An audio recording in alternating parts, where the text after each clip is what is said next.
Friday. That's right, it's Friday at 5. You're tuned into District Spotlight. And I'd like to say I'm alive, that's right. DJ, CEO and founder of Listen District Studios, you are tuned into District Spotlight with my DJ, the one, the only... B-Dub the Boy Wonder. Hey, B-Dub. How's it going? Happy Friday. I accidentally broke into rap at the beginning. Yeah, you always do that, though. But that's only because I'm like shiggity, figgity, iggity excited. Yeah, you making up your own words over there, too. Well, I'm inspired because coming up in just a couple minutes is WLVS. Yeah. We are inducting WLVS. That's big. The microphone checker 1-2 will be on the line here in just a few minutes. But let's start the show off with a little Today in Hip Hop. Let's go. Let's do this. Okay.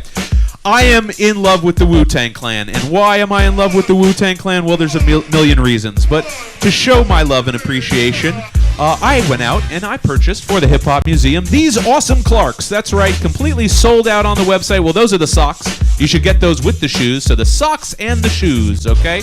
Those are the Clarks. And they come in 3 colorways, black and silver and yellow. And you should get the socks and the shoes because they're $190 if you can find them retail.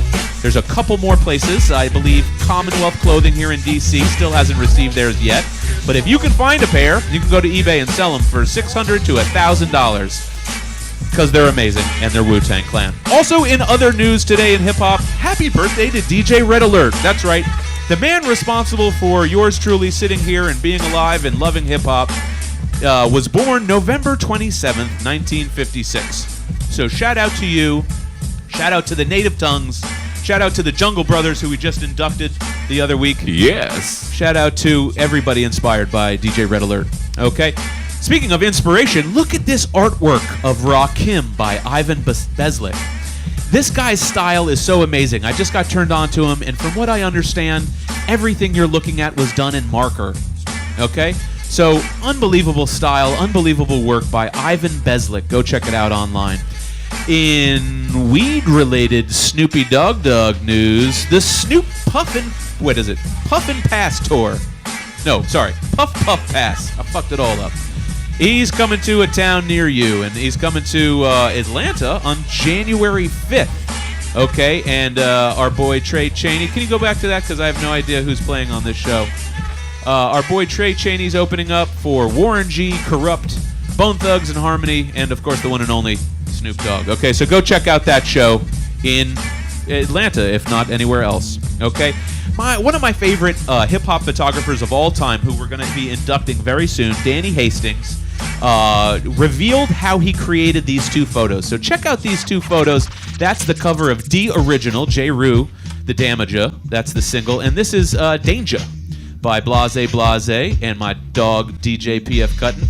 Those pictures were taken by the one and only Danny Hastings, and back before Photoshop existed. So go check out the Danny Hastings Show on Facebook, and he describes how he did all of these amazing historic hip-hop photographs.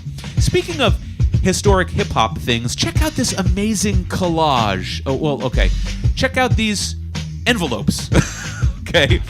Why are these envelopes important? Well, because those represent 4 signed contracts for the Sugar Hill Gang, Grandmaster Caz, Trouble Funk, and Melly Mel for the Hip Hop Museum, D.C., January 18th, 2019. Those 4 photographs, 4 envelopes represent potentially the most historic hip-hop show in 40 years of hip-hop. So come celebrate the 40th anniversary of Rapper's Delight with Trouble Funk, Sugar Hill Gang, Melly Mel, and Grandmaster Caz, who's doing his verse, rightfully the verse that Big Hank kind of stole from him. He'll be spitting it himself, Grandmaster Caz, okay? So, what else we got? Oh, yeah, happy birthday to Styles P, born November 28th, 1974, 1/3 of the Locks. Check for their new album, because I'm pretty positive they're, like, touring, and it's gonna get released, and I'm excited. I fucking love Jadakiss, by the way. I'm just going to say that. I love Jadakiss. Okay. Do you love Oreos? This isn't a joke. Hell yeah. Fucking Oreos are delicious. You know what? There's nothing that can make an Oreo cookie better except 1, milk. Okay, and what else? 2, a fucking fucking turntable that plays an Oreo like a record. Oh, Check this out. It's amazing. Caught a nut. That's a video. Right here, Mile High Gear Supply with the Oreo music box. You gotta check this out. Come in closer. So you gotta put an Oreo down here. And I guess the song changes every time you take a bite. So let's give it a shot, all right? Oops, I'm already losing part of it.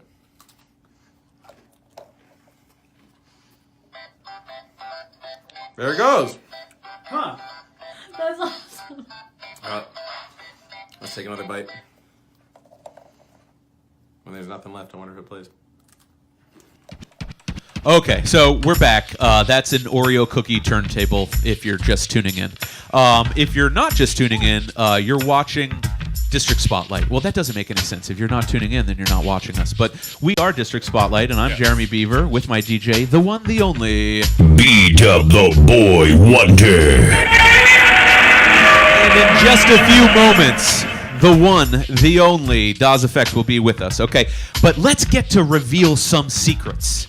I think this is a secret, and I think I'm revealing it, even though it was posted publicly. There's no sound to this video, but this video is evidence that Black Moon is working on a brand new album. Black Moon's debut album changed my life and many, many other lives. I love everything Duck Down. But if this is true, and Jake Palumbo, the one and only Jake Palumbo, is mixing it with Evil D, if this is a true story, then my life has just gotten like 10% better. Let's show this video that is evidence of it happening.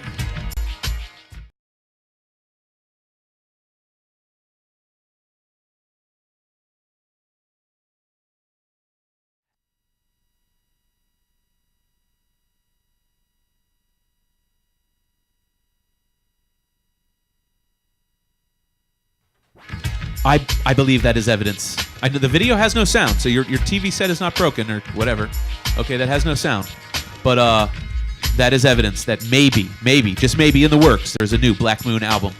But today, you know, you're tuned into District Spotlight, and we are representing the Bucket Brothers. We are the Bucket Brothers, and our hats are brought to you by... Hats are brought to you by True Heads Clothing, man. If you like these dope Kangos, these dope... Well, not the ones that we have on our Kangos, but...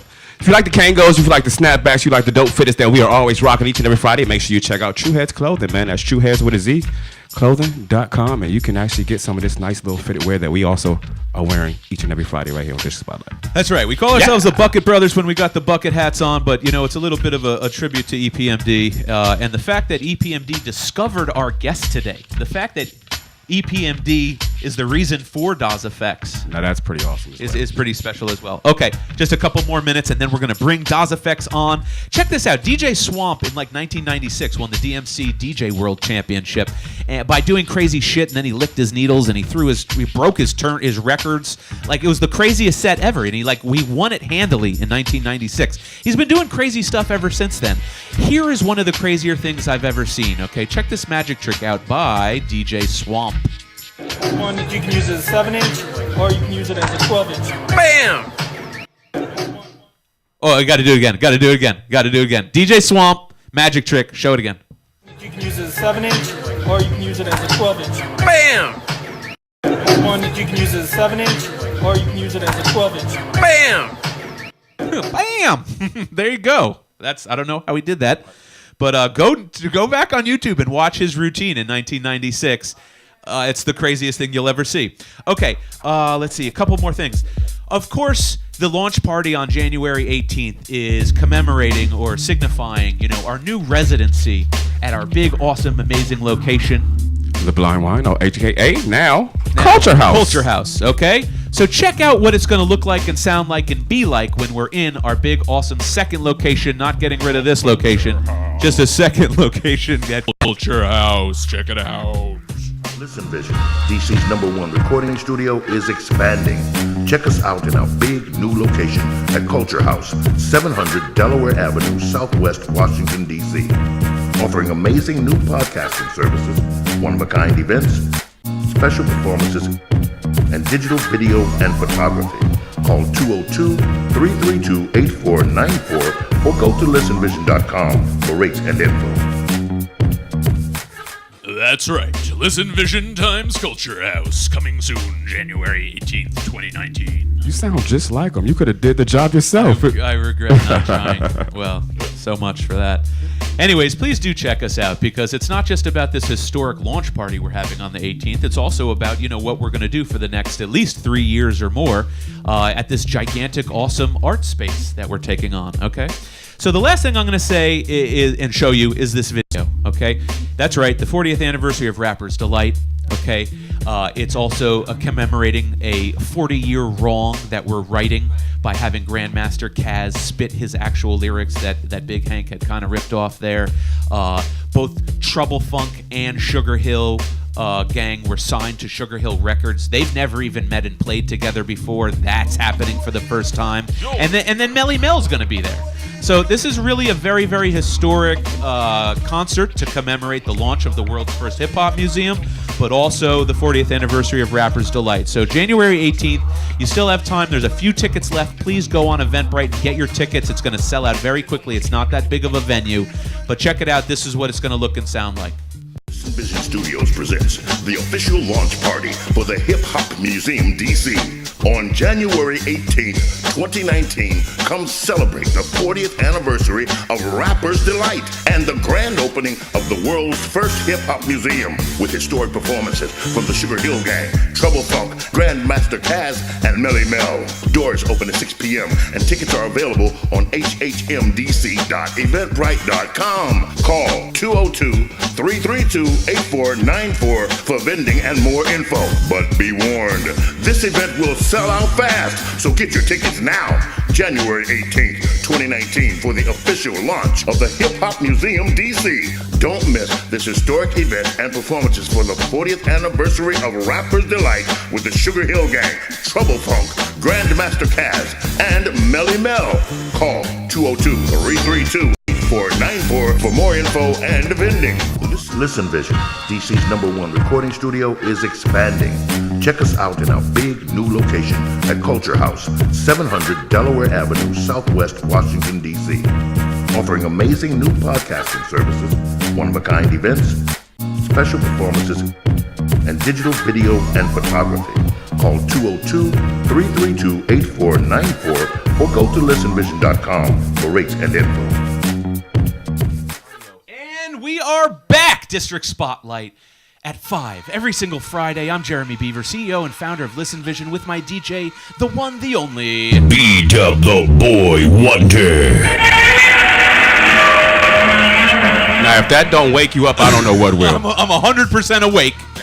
And I'm not just awake because that was loud as fuck, but I'm also awake because the duo known as WLVS, Scoob and Dre, are on the line. How are you, my friends? Yo, yeah. Everything is good, man. Oh, my God. It took a lot of planning, a lot of calls, and a lot of texts. But, fellas, congratulations on your induction into the Hip Hop Museum, the world's first hip hop museum. Congrats, you guys.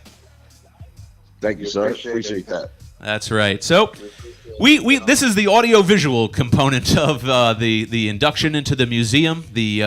We will be launching at our big new location on January 18th. I was just telling our viewers, fellas, that on January 18th, the Sugar Hill Gang with Trouble Funk, Melly Mel, and Grandmaster Caz will be, performing at our launch party. But we are so fortunate to have you guys on the line today, because not only are you just the epitome of the golden era hip-hop artists, but you pioneered and invented a style that literally lasts on to this day. Let's start out by just asking, how on earth did you guys meet each other? Dre? Well, yeah, go ahead, Dre. You want it? You guys go. Well, we met at Virginia State University. Shout out Virginia State. At school. Yeah, you know it. Petersburg. But we were there for a reason. And it wasn't just to be at school. So we had to meet each other in order to, move forward in life, right? So did you guys know each other prior to college? No. Nah, we met as freshmen. Wow. And what do you remember not to sound corny, but our viewers love these types of tidbits. Do you guys remember the first time you met? Like, where were you? What were you doing? Dre, you tell that story better. I think it was one of those things we met through a mutual friend. Scoob had a friend from Brooklyn, and his friend was in my one of my classes. So we met like at a on-campus party where we were all at a party and we were all sitting together and a beat came on, and Scoob started rhyming to the beat. His man heard him. Then I started rhyming to the beat. Then the same guy, the mutual friend, was listening to me. So we started rhyming back and forth. And then the mutual friend was like, yo, you two should, get together. So we met just on some rhyming tip in a party. And then so happened the following weekend on campus, the Deltas, if you're familiar with sororities in college life. Yeah. The Deltas were throwing their annual talent party. So we decided to, enter the talent show from the Deltas, and we won. So after we won, it was just one of those days where we just became known as the rappers from Brooklyn and Jersey that, were killing the talent shows. Now, when you guys were at that party and that beat came on and you both started spitting, first of all, that's like the most organic meeting of maybe any hip-hop duo ever. That's just fucking so organic that a beat came on and you started spitting, then Dre started spitting, like, okay, let's do this. Do you guys remember the beat? Nah, totally. You know what? Yo, Dre, I do. Okay. But I can't put a name to the beat. I'll get it back to you. Was it a song that was out at the time? No, it was just a regular beat that, it was a party song, right? But it was a two-step song, and it was one of those songs that came on when they played it. Everybody liked it. It wasn't like I don't like this one. Nah, it was just a regular beat, and we started rhyming to it. But I do remember it though. Dre, we're gonna have to figure out the beat and reenact that party and moment. I feel. Listen, I will have that to you by tonight. Hey, the Deltas, that's a sorority, right? Correct. Yeah, they're super loose. I think I remember them from my my college days. If I recall right, the Deltas on my campus were known for being real easy. Is that the same with you guys? No, listen, Dre gonna have to answer that one. He's pleading the fifth. Something tells me there's more to that. All right, let's get beyond that. So let's back up a little bit. Pick up the Deltas, though. Yo, pick up the Deltas, because we wouldn't have WLVS without the Deltas, right? No. Okay, so real quick, Scoob, you first. What was the first time you remember hearing hip-hop? And the first time you're conscious of oh fuck, that what is this? That's really cool. Do you remember the first time you kind of fell in love with hip hop? The first song you might have heard, or the first cassette you might have had? Yeah, definitely. It was King Tim the Third. I don't know, you could do your homework on that. But, okay. Yeah, he was my mother, she brought that record home from work one day, and it was an album. That's when we dealt with albums, right? So she brought that record home, and I listened to that over and over and over again, King Tim the Third. And yeah, that's what, that was my induction into it. Wow. What about you, Dre? Man, my memory don't even stretch that far back, man. I can't even remember. Did you have tapes? Huh? Did you have tapes? I can't hear you. Did you grow up with tapes, a boombox and cassette tapes and whatnot? Yeah, I mean, I came up the same way everybody did in the 70s and the 80s. So I was listening to the same shit School was listening to across the bridge. I mean, we all pretty much grew up the same. So I can't say it was King P, but I don't know if it was... same with School. My pops used to go to Brooklyn and bring home all the latest hip hop albums, Sugar Hill, and. But now, Dre, when I came to your crib, y'all was listening to the reggae shit, that's, you know what I mean? Your pops had all of that on lock, right? Yeah, but I had that too. So I had best of both worlds. I mean, I was listening to reggae songs and hip hop, and my mother was into all type of other music. So my whole background was just crazy on music in general. But I was doing the same shit. Big Green Machine and all these hip hop, all these hip hop groups that nobody probably even heard about. You know what I'm saying? Yeah. So I was there from the very, very, very, very, very, very beginning.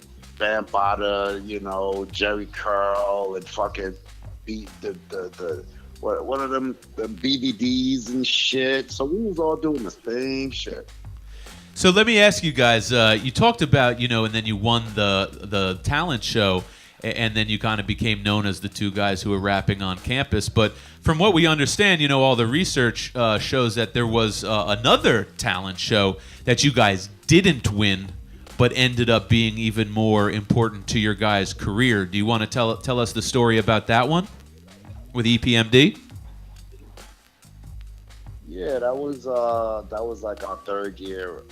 We were juniors by this time, and by this time we were recording and making demos and more demos and more demos. So it just so happened to be one day we heard on the radio, come on down to Richmond, which was about 20 minutes away from Petersburg, 30 minutes away. And, bring your best rap skills to this rap battle, which was being judged by EPMD. So, we had some issues trying to find the place. So, long story short, we made our way through it and found the place. We rode down there with our crew. Sure enough, EPMD showed up. It was about 10 acts, and they would judge you from 1 to 10 after you got off the stage. So we were the 9th act there. We thought we had it in the bag, but that was our first time being introduced to, if you want to call it, industry politics, where Parrish, right before they announced the winners, which would have been us, he whispered into the MC's ear and was like, yo, listen, let these other guys win, which was the 10th act. And he had ulterior plans, which was he wanted to sign Das EFX. So, the building went crazy when the MC announced that these other guys were the winners, because it was, obvious and evident because we just taught them. And the whole club was their friends. Like, they were friends with everybody in there, right? But why would it be more advantageous? Like, why would you not winning be better for them to sign you? Oh, well, it was a thing to whereas, I think, when EPMD, they were well seasoned, like traveling around the world. So you could kind of see where it might be a little bit of trouble before it happens. You can see it, right? So they didn't want any trouble. They just wanted, okay, listen, you guys are clearly the winner, but these guys over here, everybody's with them. So we want y'all to get out of here safely. Get back to where you are. They were looking out for. They were looking out for you. Yes. Shit! Oh, that's kind of like an even kind. Dre, am I wrong? So did they wrong? say before they announced the winners, like, y'all, like, hey, Dre and Scoob, like, chill out, don't worry about this, we got you, but you're not gonna win? Did they say that to you? Nah, they didn't say that. I mean, they were, on promotional tour for their new album, but they knew what it was. It could have got ugly in there, right? And they saved that. Like, yo, listen, what do y'all rather do? Me say you win the contest and win $100? It was $100 on the line. We didn't talk about that. Oh, $100. It was $100. Wow. And do you guys remember who did win? Yeah, the Twins, the 10th act. Yeah, they won. They took the $100. Were they literally called the Twins? Is that? No, I don't believe it. I just thought they were twins, though. And they had I see. Okay. Well, we never heard about them, so I guess it doesn't really matter, right? Fuck them. No, not fuck them, but I would love to talk to them right now. You know what I mean? Right. Just from a historical perspective. Yeah, it's just an interesting night. Yeah. Well, what's also interesting is that when we were inducting Master Ace into the museum, he has almost an identical story. So, he was in college and he went to a battle or a talent competition at a roller skating rink and literally won the competition, and the prize was 8 hours with Marley Marl in the studio, and the rest is history. Ace is a special dude, man. Isn't that crazy? But it's interesting how many people have this yeah. kind of story that, like, it's not just like a myth. Like, people really did fucking talent shows and really did get signed to major labels. Like, it's kind of cool to know that mystique actually existed. You know what I mean? Yeah, I mean, you know, it doesn't happen, I guess, every other day, but, you know, in our case, that's how it happened, and, you know, it could have went the other way, could have went, you know, EPMD couldn't show that, they didn't try to show it that night, actually. They were on a promotional tour album, and, you know, their label heads were, you know, on top of them, like, get out to that club and promote them. So, just real quickly, you know, when you guys won that competition, had you already kind of invented or evolved your guys' style? Where does that style come from, and how did you guys evolve that style? Dre, that's all you. Nah, when we the song that we actually performed the night we met EPMD was called Clap Your Hands, and that's the only song that made the first album Dead Serious. But we were actually in the process of perfecting the style. If you listen to Clap Your Hands, from the time we met EPMD in January of 91 to March of 92, we thinking what became to be the Suya style, Diggity style. So it was, you know, we had done hundreds of songs that we didn't feel made the cut prior to meeting EPMD, and then once we met them, we just, you know, got real serious. I mean, this is there any one artist or piece of music that kind of influenced the Iggity and the kind of changing of the words, Dre? Is there someone that you were listening to at that? No, not really, man. Not really. We were just, you know, we were in our own bubble, in our own world down in Virginia, and we wanted to just be different, you know. So, you know, of course, we listened to all the greats before us, the EPMDs, the Big Daddy Kanes, the Slick Ricks, and, you know, Pooh Bah and all of them, Brand Nubians. So, but we know we didn't want to be, you know, compared to Brand Nubians with the conscious rap or, you know, blah, blah, blah, blah, blah. So we just kind of, like you said before, just organically came to dreads. We didn't plan it. We were just, you know, two dudes that wanted to grow dreads at the time. And Timberlands was our thing. Cohart was our thing. You know, it was just all, that's what we wore, you know. And you guys were kind of be the best. You guys were like a little bit more a little bit more fun. I mean, you're kind of dancing around it a little bit in that, you know, because we inducted Brand Nubian and Sadat X just the other week. Salute. Nice. You know, and they're so conscious that you could say that, you know, there was a lane for the conscious, you know, hip hop in the golden era, but then there was also a lane for the like fun party. You know, I only suspect that after 3 years of you guys rapping as a duo at sororities or fraternities, that kind of party, fun, you know, turned up vibe had something to do with your guys' style. Could be, you know. Yeah, well, I mean, listen, we went to a different type of school, right? And when you mentioned Brand Nubian, Alamo, their DJ, we went to school together. He went to school with us. Oh, wow. So we would always hear about Brand Nubians, like, you know, what they're doing. Oh, that's amazing. And yeah. And so like, so wait, it was just, he was older than you guys? Like he was, I guess, a little, what, 2 years older? I think he was probably like a class or two ahead of us, right, Dre? Yeah, I think so. Alamo, yeah, like 1 or 2, yeah. But they were down there, yeah, and we saw that, like, and you know, we grew up on that, and it was still, you know, him down there teaching us about the game, because we were trying to just like, whatever, we nice with what we do, but they're really doing it. They're out in the open. Yeah. Wow, that's so big up Alamo. Yeah. Yeah, Alamo with the A. I mean, that's really kind of I don't know. I'm just a little shocked at that. I didn't realize like Alamo was in school while Brand Nubian was, getting off the ground like that. Didn't think about that. Yeah. Well, you're gonna have to ask him about that story because when you talk about Virginia State, it was like 13th grade. Does that make sense? He said it was like 15th grade. No, 13th grade. Like you graduate from high school. And you okay. Go down and I see. Oh shit. Oh, I see. Yeah. Okay.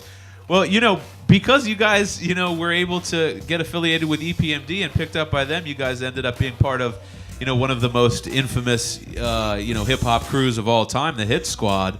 What were some of the, influences, and what was it like once you started getting around, acts like Keith Murray and K Solo, Redman, DJ Scratch is one of my favorite DJs of all time. What was that creatively like, getting around all those heads? That's all you, Scoop.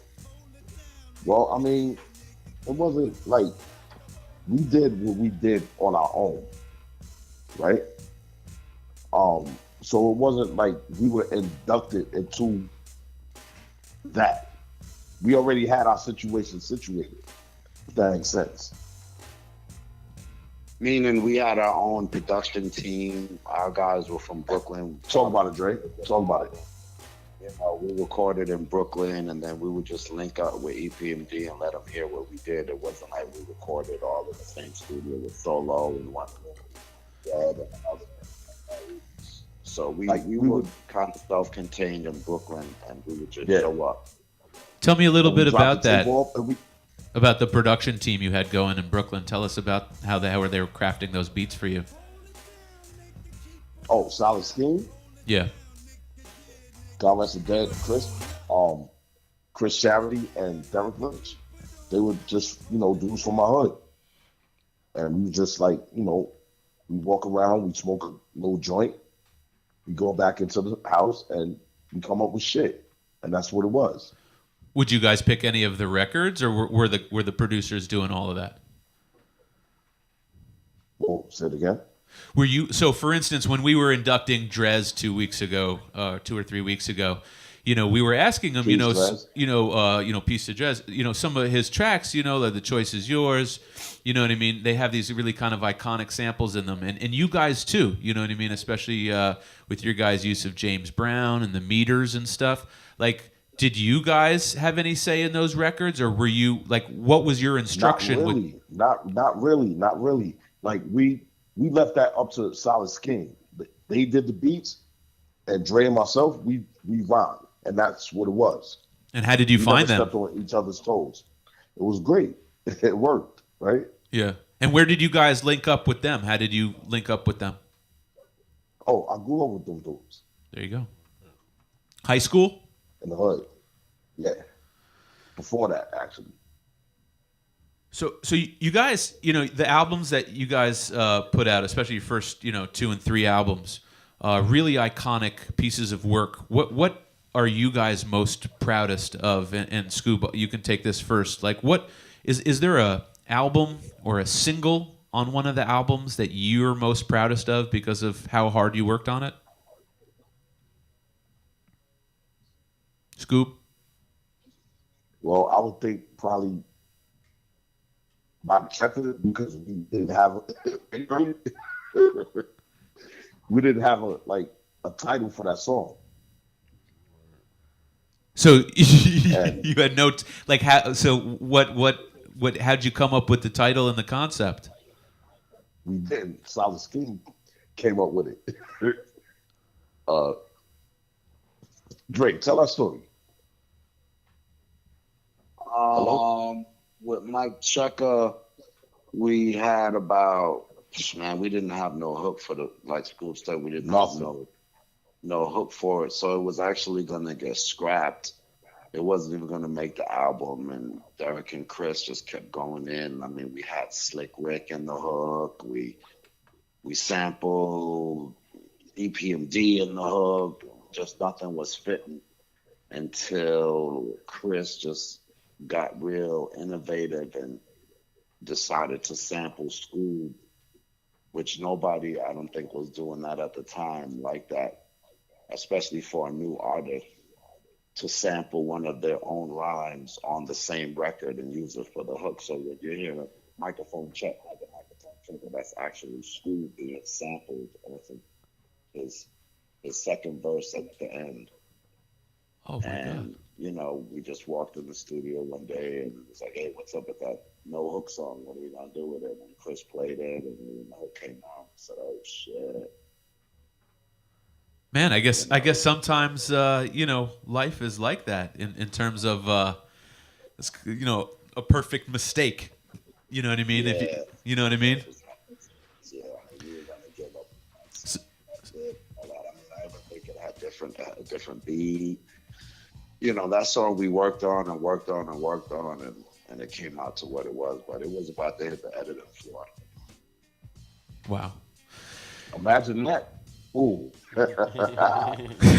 Your biggest song Whoa. was the biggest quandary for you, it sounds like. Yeah. That's incredible. Speaking of incredible, and I know you get probably like a zillion questions about it, but your guys' style, not only did you pioneer it, but then it was like immediately picked up by Fushnikins and Lords of the Underground and Crisscross and Common and Blackstreet and just a rack of. I mean, it was just to a crazy degree. And I just want to ask you. Scoob, you can start first. Well, what are your feelings about so many people so quickly, immediately, kind of using and almost jacking your guys' style?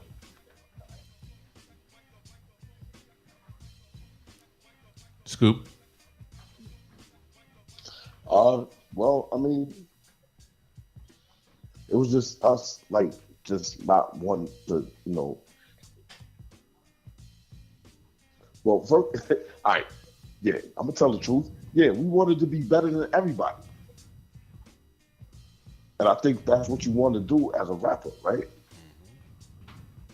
But do you feel any sort of way about like I mean, it's not even like they gave you a year or two to manifest your style. I mean, it was almost really within the first year or two, everybody was using that style. Like, was there any animosity or negative feelings about that? Dre? Well, I mean, thank you. Yeah, Dre. Yeah, I mean, of course, we hated everybody. We hated everyone? Is that what you said? Yeah.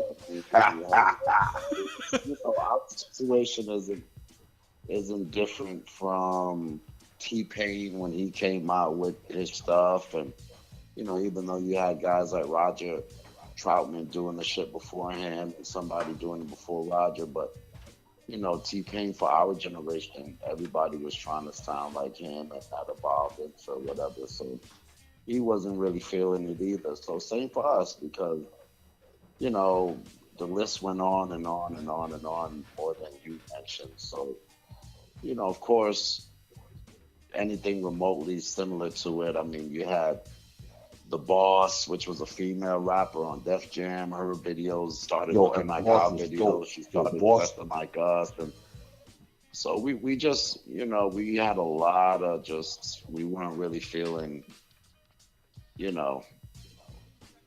and that's just how the industry is. You know what I'm saying? I mean, that just. Was there ever anyone at Atlantic, your guys' record label, that ever talked about any sort of legal action in terms of, copyright infringement? You can't. I mean, we didn't copyright the word Eggity, and you can't copyright Timberland. First of all, we turned over a couple tables in those offices, right? I just feel like, if nothing else, if I were on the legal team back then, at least a few acts would have gotten a cease and desist just to kind of scare them off of the style. You know what I mean? Yeah. But, it's hip-hop, and, it's just what it is. The people that know, they know. You know what I mean? So it's just one of those things. Like, we definitely don't want to be walking around like Little Richard. I did that. I created that. Right. This is the real no. You know what I'm saying? So. Well, in the immortal words of Grandmaster Caz, hip hop didn't invent anything; it reinvented everything. Right? And you know, and it's kind of like your guys' style, and everybody's biting of your style is almost like perfect evidence of that. You know, that the sampling and the using and the reusing. I don't know. I think it's what makes you guys such, you know, have such incredible longevity and always be acknowledged as legends and OGs because of. You guys have to have balls the size of cantaloupes to come out in the golden era with a brand new style. You know what I mean?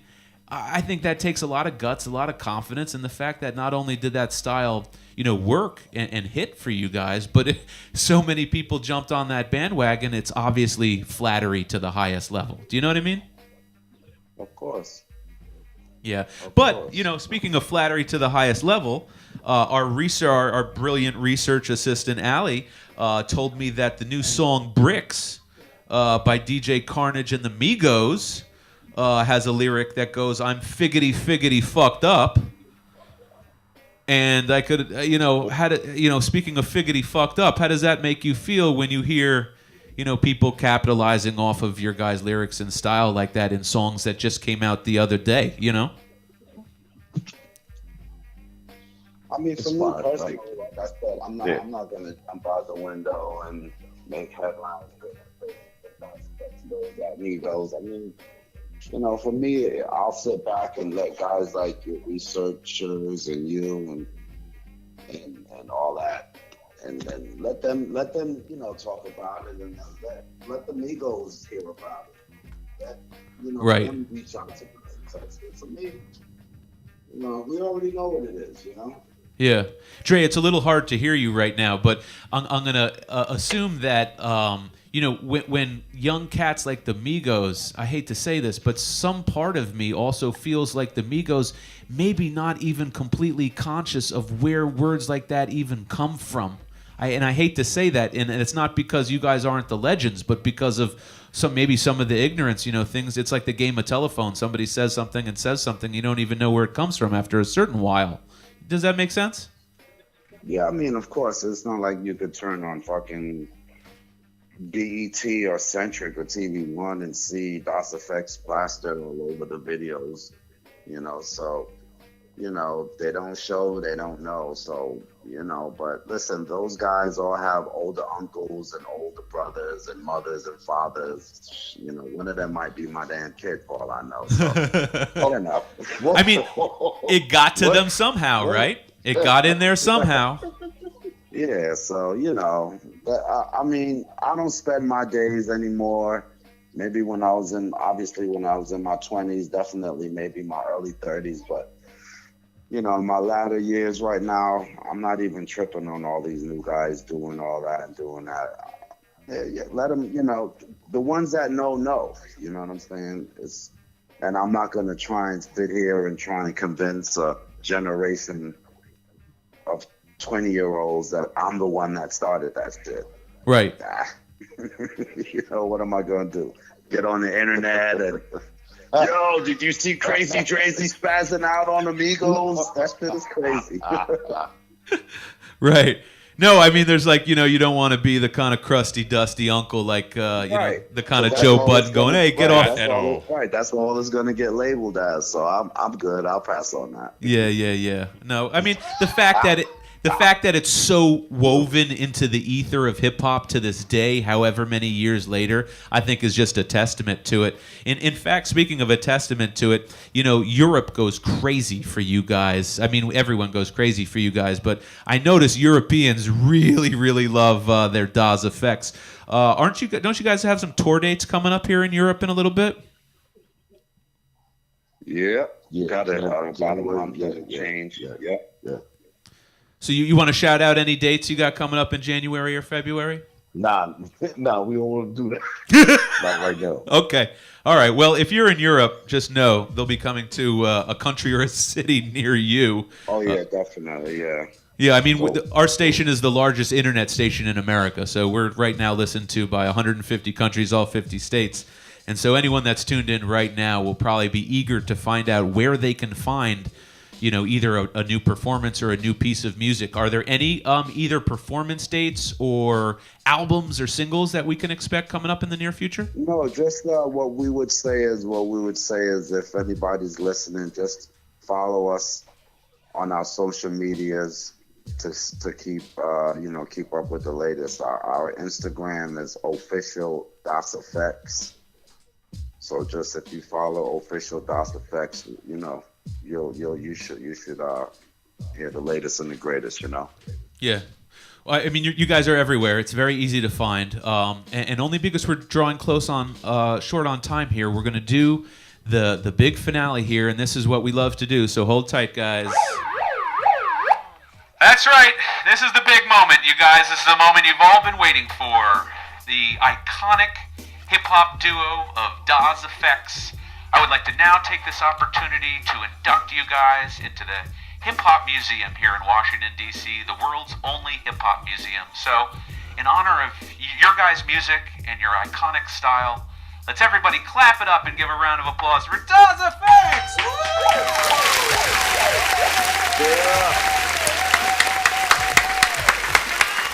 Yep. Wow, everyone's going nuts here, you guys. We can't congratulate you guys enough, and specifically what we always do when we close out is because we have the largest collection of hip hop memorabilia in the world. It is about to be all on display for the very first time ever, January 18th, 2019, for our big launch party. We would like to ask you guys, as we always do, all of the legends that are inducted, if there is anything special or historic that you guys might have lying around that you would like to donate as part of your display in the Hip Hop Museum. Yeah, I probably got a pair of pens or something I can send away. Okay, it was hard to hear, but I think Dre said I can dig up and find something for you. So yeah, I could probably dig up a pair of Timbs or something like that. Autographed Timbos. Oh, Elizabeth, I'm coming to meet you. Autographed Timbos. DasEFX. First of all, I don't know if they even know, we have the largest collection of hip-hop sneakers and footwear in the world. Yes, sir. So if you guys are willing to do that, man, that's going to look fucking amazing. Clap it up, you guys. Clap it up. Oh, my God. All right. DasEFX Timbos for the Hip Hop Museum. Well, Scoob and Dre, we would like to not only say congratulations, but also thank you for your time and your energy. We'd like to thank your manager, Michelle, for putting this all together. And in closing, is there anything you guys would, Scoob first and then Dre, is there anything you guys would like to say to your fans after all these years of hip-hop loyalty? Well, I mean, nah, you good.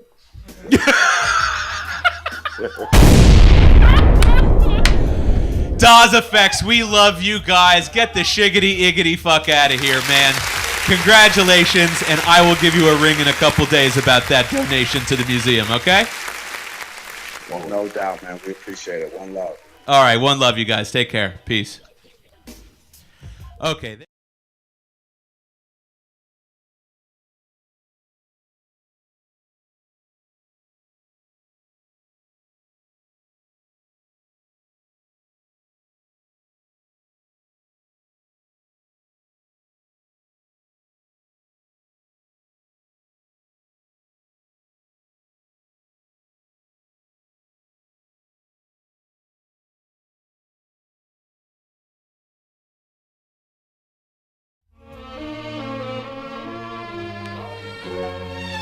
Listen vision, listen vision. DC's #1 recording studio. Oh!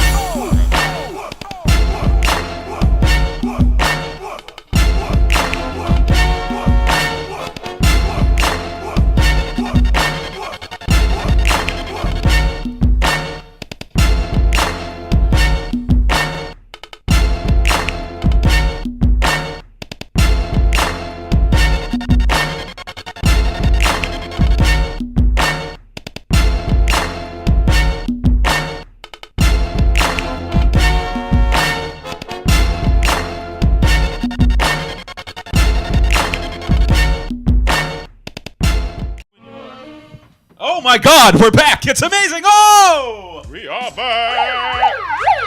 That's right. Yeah, oh god. It's the Hip Hop Unboxing, WLVS edition. Here we go. All right, thank you so much. All right, here we go. WLVS edition. Well, we already opened it. This box is already being opened, and it's thanks to good people at Commonwealth Clothing, specifically their location in Virginia Beach. And what do we have here for the Hip Hop Museum? Well, we were just talking about it. Oh! The Woo Wear Wallabies. That's right. That's right. In the building. In the building.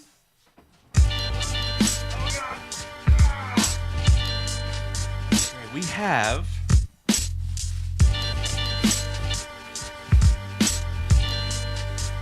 Smells amazing. You have no idea. So you know if those weren't for the museum, you would be wearing the left sneaker and I'm wearing the right one. Look at those. Those are freaking awesome. That is just so fucking fresh. I swear, I just want to lick these. And you got to dress them right. You got to dress them right. Look at that. And you got to get the stance socks that we showed. Yes. Yes. Drink it in. Oh, God. Sorry, Schoolie D. Sorry, Schoolie D. All right, let's put these right here. Schoolie D, we have to take a little trip here for a second. All right. Oh, man. All right. Coming in all the way from from Iowa City, Iowa. There's really an Iowa City, Iowa? I was thinking the same thing. I've never been to Iowa. Really Shout is. out everyone in Iowa. Beastie Boys. Ooh. Hold that up for me. Hold that up for me while I take these others out. Thank you. Sabotage. They packaged this up really nice. Iowa, thank you, Iowa. That's They packaged right. this up The really Beastie nice. Boys Sabotage. We got another Beastie Boys collection. Beastie Boys right there. The Beastie Boys skills to pay the bills. And last but not least. Oh, wow. That's amazing. I was going to show the backside of that one. Oh, okay. Debut album. I think this is all the music videos from their debut That's album. awesome. Holy That's shit. awesome. That's really cool. Where are my Beastie Boys fans at? We got Beastie Boys fans out there? Man. Well, in a week or so, we have one of the rarest assets in the entire museum coming. It's picks and drumsticks that the Beastie Boys played with. Oh. And signed 8x10 glossy by all three members. A thank you card created and signed by all three members. And shirts, t-shirts, and backstage passes. All Beastie Boys, all related. You know who's going to fall out over that one? Handicaps, I know. Him as well. Our content manager. Oh, Jacob Moss. That's yes, right. he is. He's not even here. Shout out Jacob Moss. All right. Thank you, Iowa City. Iowa. This one is coming in from Los Angeles, California. Maybe you've heard of that. Coast. Maybe you've heard of that town.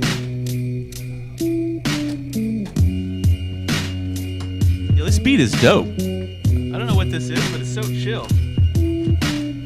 Yeah. Rapping on the mic. Real slow, because that's what I like. 4 rhymes, 1-line rapper. Shut your ass down like the clapper. Look at this, guys.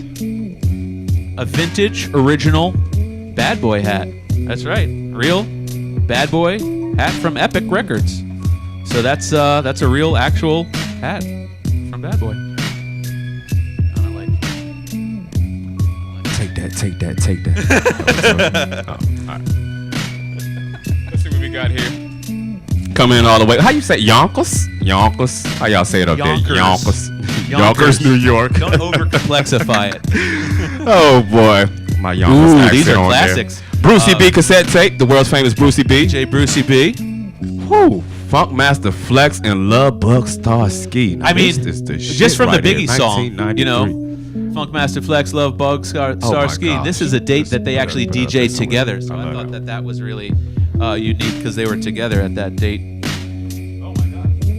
We got more. We got more. We got more. All right, got it. Oh wow, couple pieces of vinyl over here. This one's coming in all the way from Sebastopol, California. I don't even think I think I'm saying that properly. Sebastopol. Pole. Shout out to you and your nearest corner store.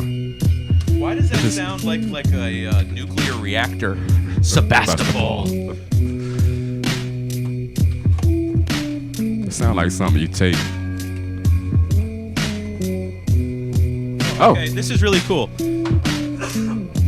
Not the first record on Def Jam, but one of the most important acts. Well, the first act to ever be signed to Def Jam, and that is Jazzy J. Do your research. Do your research. The very first act to ever be signed to Def Jam, Jazzy J.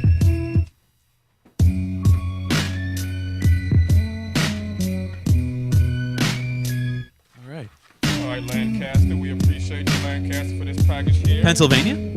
Lancaster, California. Lancaster, California. You have to specify. I feel like there's a Lancaster in every state. It probably is, too, Lancaster. What you got there? Other Lancaster, though. Oh. Got Tommy Boy's Greatest Beats, Volume 1. DV. Oh, my gosh. Can we even do this? Check this out. Can I do something real quick? Follow me with the Snap camera. them Follow joints. me. I Okay. thought this would look nice with this over here. Let's go.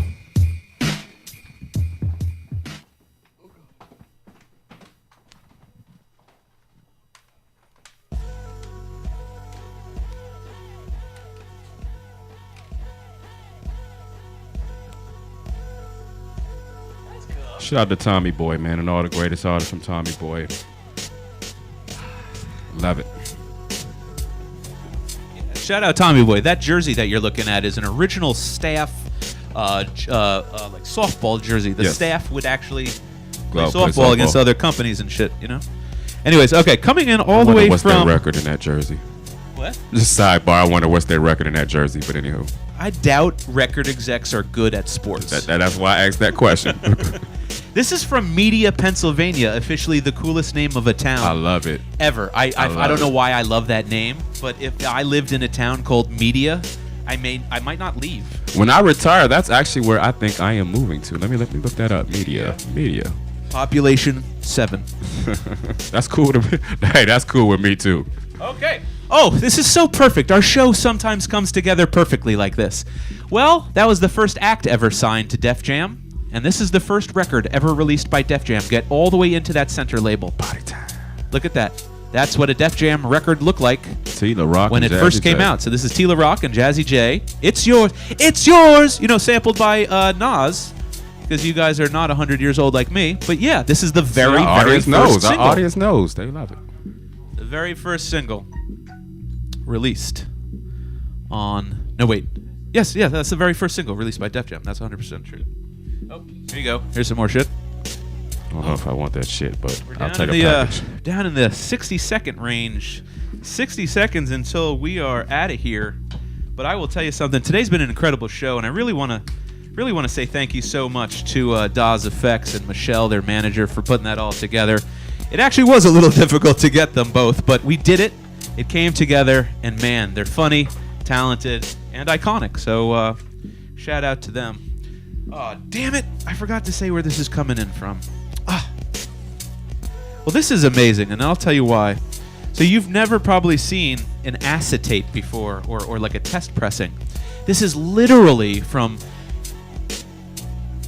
Ton Sun Ton. I'm probably saying that wrong. Well, this is like the Jungle Brothers' first record label that they were signed to. Okay, and this is the actual test pressing of their single Because I Like It Like That. Look at the back. Look at the back. Like, this is nothing. It's just, wait, can you see it? Just dub and acapella, right? So how amazing is that?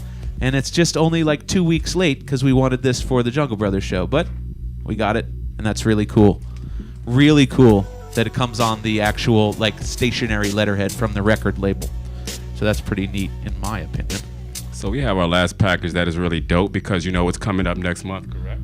What's coming up next month? Freaking Hip Hop Museum, our freaking yeah. launch party. Oh. I mean, come on, how can you forget? That's right, I forgot.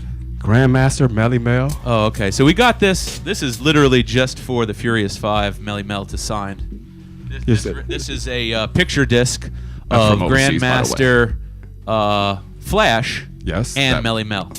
Okay. So check this out. Check this out real quickly. Don't move the camera. Turn that over. Look at that. White lines. Who Don't do sampled it. that? Anybody know who sampled that record? Real quick. Nope. No one. All right, you win. His name is nothing. Ice Cube. That's right. His name is Ice Cube. Actually, another one as well. Who else? I was going towards LL Cool J. Oh, okay. I mean, Yeah, Phenomenon was also sampled off know. that joint as well. So, see. I bet there's a lot actually, if we were to really think about it. Oh my God! And we just did it. That was our entire show. We did it.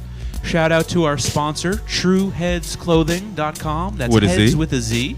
We are the Bucket Brothers, the Bucket Hat Brothers, representing our cool little fat lace hats. Okay, so go check that out online. What a great Christmas present or Hanukkah present. Happy Hanukkah to all my fellow, tribal members. I am Jewish, and Yes, happy he is. Hanukkah to anyone else who is out there or who wants to just light candles for 9 days. B-Dub, any shout-outs? Oh, B-Dub's a DJ. Maybe you didn't notice. But if people want you to DJ their events, little where something. can they find you? Everything is at djbdub.com. That's your one-stop shop. You can book me there. Find all my info there. djbdub.com. Appreciate y'all. And I'm Jeremy Beaver, CEO and founder of Listen Vision. Check out this promo for our amazing launch party on the 18th of January. But until next Friday, by the way, next Friday? No, the Friday after next is Lord Finesse, and he'll be here in person. Yes. Okay, so December 14th, in person, Yes. Lord Finesse will be inducted. Okay, so until next Friday at 5, We are appreciate outta you. here. Peace. Listen Vision Studios presents the official launch party for the Hip Hop Museum DC. On January 18th, 2019, come celebrate the 40th anniversary of Rapper's Delight and the grand opening of the world's first hip hop museum with historic performances from the Sugar Hill Gang, Trouble Funk, Grandmaster Caz, and Melly Mel. Doors open at 6 p.m. and tickets are available on hhmdc.eventbrite.com. Call 202-332-8494 for vending and more info. But be warned, this event will sell out fast, so get your tickets now. January 18th, 2019 for the official launch of the Hip Hop Museum DC. Don't miss this historic event and performances for the 40th anniversary of Rapper's Delight with the Sugar Hill Gang, Trouble Funk, Grandmaster Caz, and Melly Mel. Call 202-332-8494 for more info and vending. Listen Vision, DC's #1 recording studio, is expanding. Check us out in our big new location at Culture House, 700 Delaware Avenue, Southwest Washington, D.C. Offering amazing new podcasting services, one-of-a-kind events, special performances, and digital video and photography. Call 202-332-8494 or go to listenvision.com.